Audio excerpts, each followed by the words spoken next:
মানে ওই সময় আপনারা আমাকে আর না আটকান। কারণটা হলো এটা। আর এখন আপনাদের 2-4টা প্লাস করে, কারণ আমার এরপর আবার প্রোগ্রাম আছে কিছু।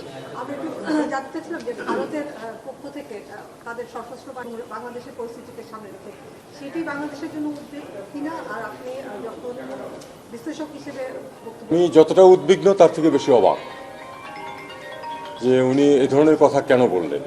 আমি এটার কোনো কারণ খুঁজে পাই না। আমি কোনো অবস্থাতেই মনে করি না যে ভারতের সাথে আমাদের কোনো যুদ্ধবিগ্রহ হওয়ার সম্ভাবনা আছে। উনি এটা কি তার নিজের দেশের কনজামশনের জন্য বলেছেন কিনা সেটা আমাদের বুঝতে হবে।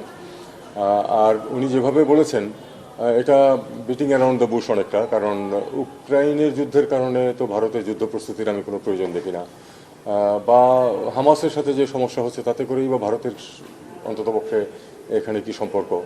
আর এর সাথে ইউক্রেন এবং হামাসের সাথে বাংলাদেশ কী করে তুলনীয় হয় এটাও আমার বোধগম্যতার বাইরে। আমি কোনো নিজার রিয়াকশন দেখাতে চাই না। আমরা অবশ্যই এটা দেখবো যে উনি কেন এরকম কথা বলেছেন।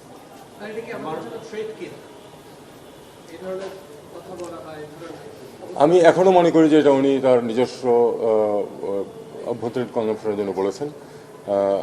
কাজেই আমি কোনো স্পেকুলেট করতে চাই না। না না, ইন্ডিয়াটা সেরে নেই। ইন্ডিয়াটার লাস্ট প্রশ্ন এটা ধরুন।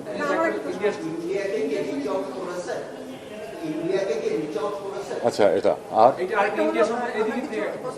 দুদিন আগে টুইটে দেখলাম যে ভারত বলছে সাবেক প্রধানমন্ত্রী শেখ হাসিনাকে রাজনৈতিক আশ্রয় দেওয়া হবে এবং তাকে বিভিন্ন জায়গায় ট্রাভেল করার জন্য ট্রাভেল পাস ইস্যু করা হবে। এটা টুইটে দেখছি, সেই ব্যাপারে বাংলাদেশ কিছু জানে কিনা? আমি এই দুটো প্রশ্নের উত্তর দেওয়ার চেষ্টা করি, তাহলে পরে আমরা ভারত শেষ করি। সেটা হলো যে আমি এই মুহূর্তেই এই সম্বন্ধে কিছু বলতে চাই না, কারণ আমি বললাম যে এইটুকু যোগাযোগ হয়েছে ওইটুকু যোগাযোগ হয়েছে, এটা বরং রাখুন। আমি বলেছি যে নিজের কোনো রিয়াকশন দেখাতে চাই না।